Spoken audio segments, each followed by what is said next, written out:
The Hartford Wolf Pack drops Game 3 to the Hershey Bears by a final score of 3-1 and have now been swept out of the Calder Cup playoffs. Was this Kris Knoblauch's final game as head coach of the Hartford Wolf Pack? Could he be en route to being the head coach of the New York Rangers? And which Hartford Wolf Pack players make the Rangers on opening night next season? All this and much, much more on today's episode of Locked On New York Rangers.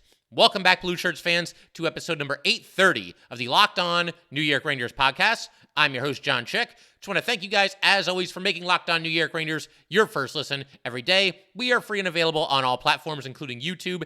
And today's episode of Locked On New York Rangers is part of the Locked On Podcast Network, your team every day. And I figure we might as well go ahead, just jump right into it here. This was, of course, the final game of the season, for the Hartford Wolf Pack here. Once again, they get swept by the Hershey Bears. Figure we might as well just go through the highlights here. And like I said, we'll eventually work our way into talking about Kris Knoblauch a little bit, what the future holds for him, as well as which players on this team, once again, might be on the Rangers opening night roster for this upcoming season. Or if not the opening night roster, which players will eventually work their way up to the New York Rangers. But I figure we might as well just go through the highlights, again, because it is the last game of the season. But first, a little bit of recapping, a little bit catching up for everybody. I know that obviously when the Rangers are in season, that's where my focus mostly is. I mean, I keep an eye on the Wolfpack, but I'm probably like a lot of you guys. If the Rangers are playing playoff hockey, that's first, second, and third priority for me. But as we all know, the Rangers got knocked out fairly early this season, very early, in fact.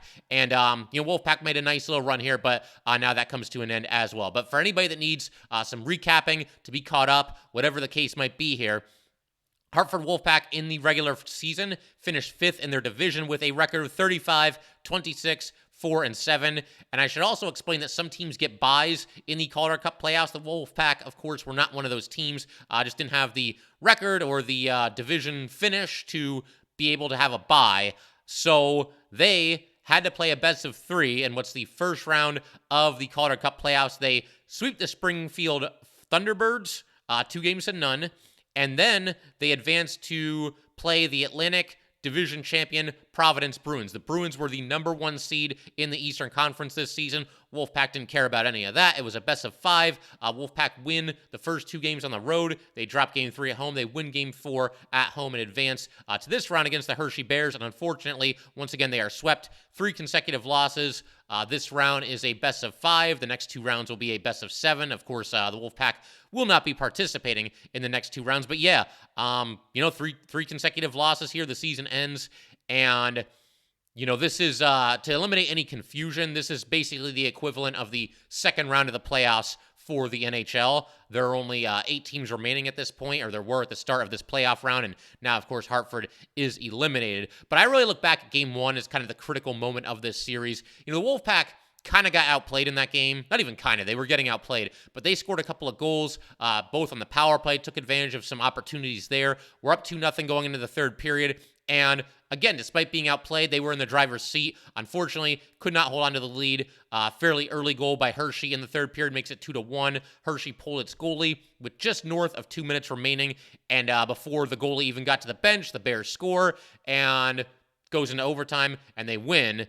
And Hartford didn't play very well in Game 2. I thought this game, Game 3, was really good. I thought the Pack got off to a really strong start in this game, but unfortunately just wasn't meant to be. Once again, they could not hold a lead. They're up 1-0. They end up losing by a final score of 3-1. The game was tied going into the third period, and once again, the Pack just couldn't get it done. I thought that was really the only period where Hartford was outplayed, but sometimes that's all that it takes.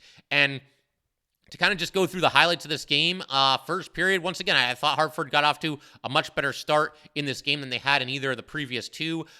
You had Gettinger with an early stuff-in try. That would have been something else if Tim Gettinger got the Rangers on the board there. He's one of those guys that's always kind of been a swing man for the Rangers, but obviously he spent a lot more time with the Wolfpack than the Rangers over the past however many seasons. I mean, he made his Ranger debut, I think, about 5 seasons ago, and he's just kind of been a mainstay for the Hartford Wolfpack. So he'll probably be around as organizational depth for this team. I'd have to check his contract status to know that for sure. But again, much better start for Hartford in this one. They were outshot in Game 1, 17-3. At one point, that was the shots total, 17 for Hershey, 3 for Hartford. And at that time, Hartford was actually winning game 1 by a score of 1-0. And then in game 2, I want to say it was like 10-3 at one point. It was bad. They were getting outshot pretty blatantly. But then in this game 3 here, Hartford once again with a much better start to this game. Not that shots on goal are the end all be all, but they can tell you how the game is unfolding. And Hartford in this game got 13 of the first 16 shots on net. Just couldn't really solve the goalie. Edstrom had a great chance to bury a rebound. Just an even better kick save by the Hershey goalie at that point in the game. Hartford, I thought, did a great job creating a little bit more traffic in front of the net in this game. And I wrote that into my notes. No sooner did I write that you had Turner Ellison scoring from the doorstep to make it 1-0 in the first period, what turned out to be the final goal of the season for the Hartford Wolf Pack. And it was interesting because after this play ended, I mentioned that Dylan McElrath, former 10th overall pick by the Rangers, he's kind of bounced around the league a little bit and more games in the AHL than the NHL. Never really worked out with him with the Rangers, but he's now the captain of the Hershey Bears. He was very noticeable in this series, just mixing it up after plays, and he ended up taking a penalty after this play. There was a skirmish after the goal was scored here. Unfortunately, the Wolfpack also takes a penalty, so instead of Hartford going on the power play, you get a 4-on-4 situation. And, didn't lead to anything else as far as the Wolfpack building on their lead. They had a couple of chances. Like I said, I thought Hartford clearly outplayed them for the first half of this game, at least. I would say the first 2 periods as a whole. And then Hershey seemed to get it together in the third period there. But I want to go ahead and keep things moving along here. We're going to talk about everything that went wrong with Hartford the rest of the way in this game. And once again, I'm looking forward to this. Going to make a couple of predictions as far as which of these players on the Hartford Wolfpack ends up on the Rangers opening night roster for this upcoming season. And we're going to do all that good stuff in just a second here. But first, gotta let everybody know that today's episode of Locked On New York Rangers is brought to you by Birddogs. Everybody looks better and feels better and just feels generally great when they're wearing Birddogs. Their stretchy fabric makes everybody's legs look great, and they are much comfier than my other shorts and pants. In fact, I happen to be wearing a pair of Birddogs right now. They came in the mail the other day. They're here. I'm really excited about it. I don't think there's any going back. I think Birddogs are the way to go for me moving forward here in the future. And if you try these, I think you'll come to a similar conclusion. They give me the freedom to wear one pair of shorts and or pants on the Frisbee golf course, to a meeting, a date with my wife, or just hang out with my friends. And to use some examples here, Bert Kreischer wakes up at his lake house wearing Birddogs. He goes for a swim, grills burgers, and chills with his family, all in the shorts he associates with the summer, and that would, of course, be Birddogs. College football nerds say they are the perfect pants for dads that have a little extra gut. Birddogs make them look great and feel comfortable. Pardon my take, host PFT famously never wears pants, and the only shorts he truly loves are Birddogs. So, go to birddogs.com/LockedOnNHL, and when you enter promo code LockedOnNHL, they will throw in a free custom Birddogs Yeti-style tumbler with every order. Once again, go to birddogs.com/LockedOnNHL and enter promo code LockedOnNHL. All right, so we're going to go ahead and keep everything rolling here. We do just want to thank everybody, as always, for making Locked On New York Rangers your first listen every day.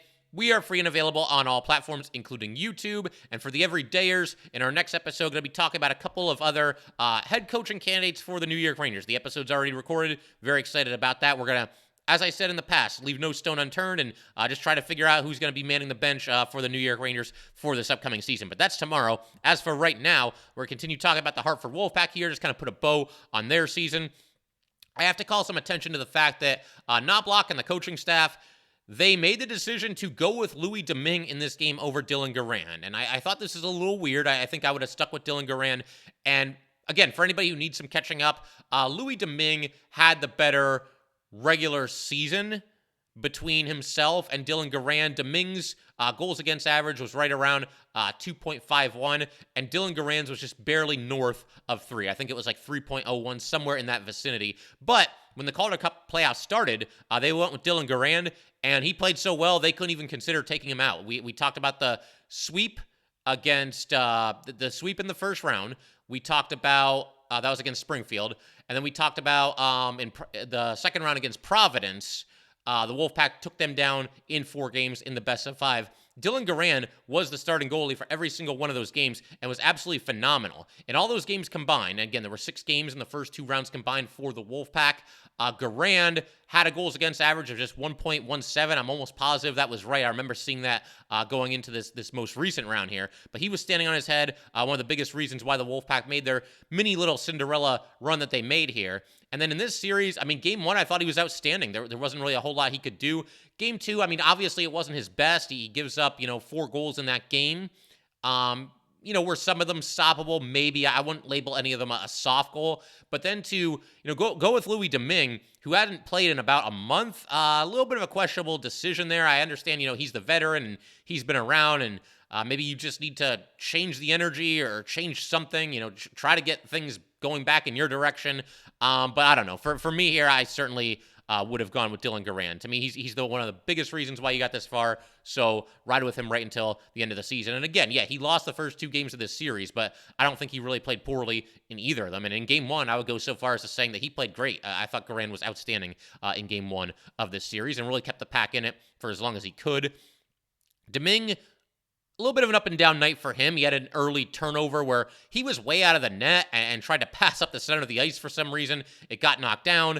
The shot was put toward the empty net, but a Hartford defenseman was able to block it. So an early miscue by Domingue there, but he made some good saves too. There was a save when Hartford was up 1-0 in this game. A little bit of a rush for Hershey into the attacking zone, and Garand made a helmet save, actually knocked his helmet off. We got a play stoppage there, but a nice save there. And then also in the third period, and we're going to discuss this in greater detail in just a second here, he makes a clutch save on a penalty shot that kept the game tied at 1-1, at least momentarily. But to kind of go back to the highlights from this game, again, I mentioned the Domingue save on the rush, the helmet save. That was kind of one of the highlights of the night for the Wolfpack.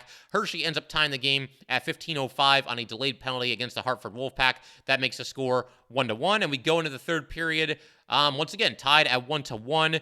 You've got a breakaway for Hartford. Unfortunately, they are not able to convert. And then back the other way, a little bit of a break for Hershey into the attacking zone. Brodzinski was chasing him. Brodzinski ends up taking a penalty, and they end up awarding a penalty shot, which I didn't really agree with. I mean, to me, there were players from both teams zipping back into the defensive zone, or Hartford's defensive zone. And I don't know. To me, this was just not like enough of a clean break where a penalty shot is warranted, but they called it. And great save by Domingue here. You've got the skater coming in. He goes wide to his right, back to his left, wide to the left as well, moves across the crease and tries to shoot back to his left. But Louis Domingue reaches out with his glove, snags it, makes the save, and keeps the game tied at 1-1 for the time being. Unfortunately, it didn't last very long. About, maybe a minute later, Hartford ends up taking or they get on the power play, rather. There was a penalty against Hershey. So Hartford's on the power play for all of 19 seconds. Then Hartford takes a penalty. So now we get 4 minutes of 4-on-4 action. And about 5 seconds after this happened, you get the face-off in the Hartford zone. Hershey gets control of it. Pass from behind the net in front, and the shot is ripped over the glove of Louis Domingue, off the bar and in. Hershey goes up 2-1, and they were on top for good at this point. And, I mentioned the shots on goal discrepancy a little bit earlier. At this point in the game, even after this goal was scored for Hershey, Hartford was out shooting Hershey by a total of 28-12. So unfortunate that they were trailing at this point. Again, I don't think Domingue played terribly in this game, but I would have liked to have seen once again, Dylan Garand get a crack at it. I think he had earned it, and I think this should have been his net in this game. Would have liked to have seen if he could have gotten them back into the series and maybe made a couple of these saves here. And again, that's not to say that Domingue was awful, but to me, this was Garand's game to win or lose. And then right after this, and this is one that maybe Domingue should have come up with, but you had Hershey scoring on a rebound, and that makes it score 3-1 with 12:35 to go, and that was indeed the final score as well. I'm going to keep everything rolling in just a second here. I do want to discuss a couple of the players who I think have a chance to make the Rangers opening night roster for this upcoming season. And even if they don't, we'll talk about a couple who could be along the way at some point down the road as well. And we're going to get to that in just a second here. But first, we do have to let everybody know that today's episode of Locked On New York Rangers is brought to you by eBay Motors. For a championship team, it's all about making sure every player is a perfect fit. It's the same when it comes to your vehicle. Every part needs to fit just right. So the next time you need parts and accessories, head to eBay Motors. With eBay Guaranteed Fit, you can be sure every part you need fits right the first time around. Just add your ride to my garage and look for the green check to know the part will fit or your money back. Because just like in sports, confidence is the name of the game when you shop on eBay Motors. And with over 122 million parts to choose from, you'll be back in the game in no time. After all, it's easy to bring home a win when the right parts are guaranteed. Get the right parts, the right fit, and the right prices on ebaymotors.com. Let's ride. eBay Guaranteed Fit, only available to U.S. customers. Eligible, items only. Exclusions apply.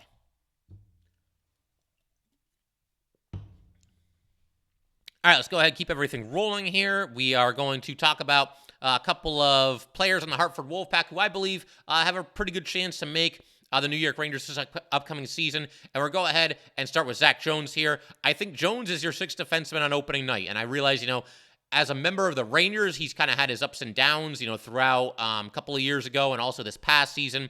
Obviously, to start this year, he had a chance to really take the bull by the horns, really take that sixth defenseman job and run with it. He was not able to do so. It was Zac Jones and Libor Hajek. They were the two defensemen that had a shot at being the sixth man, and both of them had their opportunities. Neither one was really able to seize it, and that's when we saw Ben Harpur get a chance, and he eventually took over as the Rangers' sixth defenseman. And then, of course, you had the trade for Tarasenko and Mikkola. They slotted Mikkola in there, and Zac Jones was kind of the forgotten man. But these three playoff games that I watched, and of course it is a small sample size, he looked really good. Just looks very poised, very confident out there. He ends up with 2 goals and 4 assists in the 9 playoff games for the Hartford Wolf Pack. And the fact that the Rangers somehow, some way acquired both Patrick Kane and Vladimir Tarasenko and did not have to include Zac Jones in either trade, that tells me that they obviously value him and they still think they have a future for him. I think, if they didn't feel like he would eventually be a contributing member of the New York Rangers, they probably would have been a little bit more willing to let him go in one of those 2 trades. They found a way to not do that. Zac Jones is still here, and you look to how the defensemen line up this upcoming season for the New York Rangers. I mean, Nico Mikkola is an unrestricted free agent. I think he probably walks. So that leaves, you got the big 5, the guys that we pretty much know are going to be there, barring a trade or anything like that. But you've got Fox and Lindgren, you've got Trouba and Miller, and you've got Braden Schneider. I think all 5 of them will be there. You never know. Maybe Keandre Miller gets traded. Maybe Ryan Lindgren gets traded. I'm not campaigning for either one of those things to happen. But again, the Rangers have obviously some salary cap issues right now, and it's going to be hard to squeeze everybody under the cap. So we'll see what happens there. But even if none of those 5 defensemen end up getting traded, and some of them, I think there's pretty much no chance that they will get traded. Even all 5 of them are back. I think Zac Jones, probably your favorite to start the season on opening night. Ben Harpur is still there. We'll see who the coach is. Maybe the coach wants to toss the veteran out there for opening night. With Ben Harpur, but I think the Rangers mostly see Ben Harpur in that 7th defenseman role, somebody that's going to be a healthy scratch on most nights, but if they're in a pinch, they can put him out there, and he'll give you competent hockey and play physical and watch out for his teammates. But I think Zac Jones is probably your 6th defenseman on opening night for this upcoming season, and I think he'll get a decent amount of rope to take the job and just run with it and never give it up, but we'll see how that whole thing shakes out. But I would expect Zac Jones to once again make the Rangers opening night roster next season. I would say also Will Cuylle. Cuylle had a quiet playoff run, just a goal and 2 assists in the 9 games, but he did lead the Wolfpack in goals in the regular season. So obviously, he had a nice season for himself. With Hartford, we saw him play a handful of games for the Rangers this past season, had a little bit of a cup of coffee with the Rangers. It was probably good to get him some NHL experience, ended up being sent back down to the Hartford Wolf Pack. But be that as it may, once again, this is somebody that I think the Rangers have big plans for. I think he makes the Rangers on an opening night for this upcoming season. There's going to be some openings as it pertains to the Ranger forwards going into this upcoming year, or you would have to at least assume so. You've got, as far as UFAs, you've got Patrick Kane, Vladimir Tarasenko, and Tyler Mott. I think at best, one of them is back, and I think there's a decent chance that all 3 of them walk in free agency. I know there's people that, there's honestly fans of all 3 of these players. Everybody loves Tyler Mott, but I don't think they're going to go much higher than the league minimum when it comes to filling out their 4th line, which is what Tyler Mott would be on. So Mott might not end up getting what he wants from the Rangers. He might end up somewhere else. Patrick Kane, I feel like he probably walks, although he could be back on a 1-year prove-it deal. You never know. Vladimir Tarasenko, I think he's just going to be too expensive for the Rangers. And you got to remember, if the Rangers bent over backwards, made a couple of trades, and did some salary cap gymnastics. Could they squeeze in Tarasenko under the salary cap for this upcoming season? It's possible, but you got to remember, it's not just for this upcoming season. If Tarasenko gets like a 4, 5, 6-year deal, the Rangers have to figure out a way to fit him under the salary cap every single season going forward. And I think for all those reasons, Tarasenko probably walks in free agency. But, I mean, that's 3 UFAs right there that may or may not be back. I think at the most, only one of them will be back.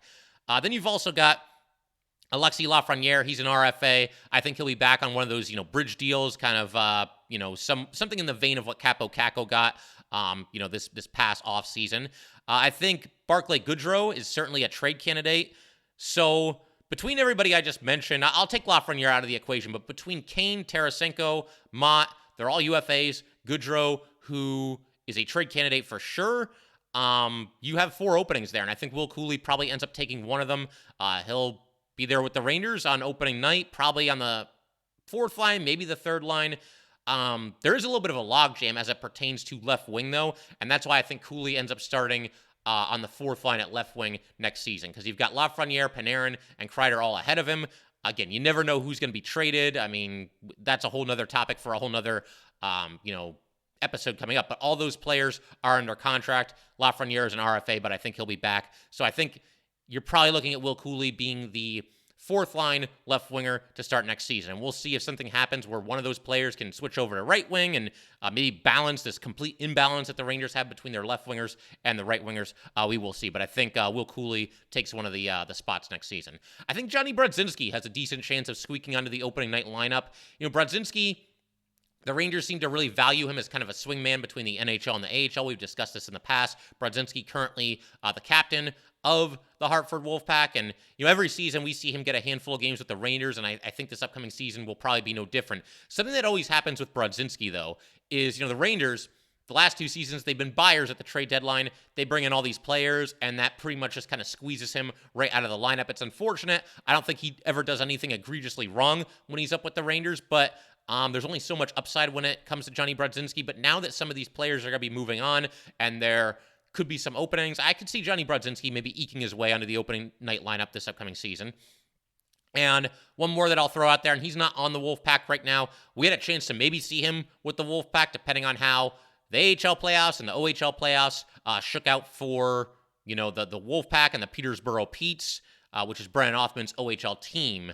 But yeah, he's not going to be playing for the Wolf Pack, obviously, in this playoff run, because this playoff run is over. But Brennan Othmann, I mean, this guy has just absolutely lit up the OHL the last couple of seasons. He missed being eligible for the Wolf Pack by like 4 days coming into this past season. So I could see a situation where maybe Othmann doesn't make the opening night roster for the Rangers, but I could see him maybe starting with the Wolf Pack. And I would say the first time that the Rangers need either a jolt or maybe there's an injury, whatever the case might be, I think that maybe Brennan Othmann could be the first guy called up in such a scenario. So definitely looking forward to that. And for anybody wondering, as far as how he's doing in the OHL playoffs, the Peterborough Petes, which is his OHL team, they right now are up 3-1 on the London Knights in the OHL finals. So he is 1 win away from an OHL championship. The other question that this entire situation begs is, has Kris Knoblauch coached his final game with the Hartford Wolf Pack? It's certainly possible. He's got some buzz around him. Chris Drury seems to like him. And for those wishing that the Rangers go in a direction that does not include picking up another coach from the NHL coaching carousel, Kris Knoblauch might be somebody that you like. He's had success pretty much everywhere he's gone, a championship in the WHL, a championship in the OHL, and, pretty good results here with the Hartford Wolf Pack as well. And I think this little run that they've had through the playoffs probably does nothing but help Knoblauch's case. Right now, I've got Peter Laviolette as the number 1 most likely person to be the next head coach of the Rangers. I've got Kris Knoblauch at number 2. I don't have any insider information or anything like that. I'm just kind of going with my gut, and that's kind of where I'm at right now, based on just everything that I'm hearing and everything that I'm reading, and again, just kind of a gut feel there. But I think Knoblauch certainly has a chance at it. And once again, I think this little run that the Wolfpack had in the playoffs here certainly got to do nothing but help Knoblauch's case as it pertains to potentially being the next head coach of the New York Rangers. But that will do it for today, guys. Once again, if you'd like to get in touch with this podcast, please send an email to lockedonnyrangers@gmail.com. Once again, that is lockedonnyrangers@gmail.com. And definitely give us a follow on Twitter as well, at @LO_NY_Rangers. Once again, that's at @LO_NY_Rangers. And definitely subscribe to Locked On New York Rangers YouTube channel. Thanks again, guys. I'll see you next time.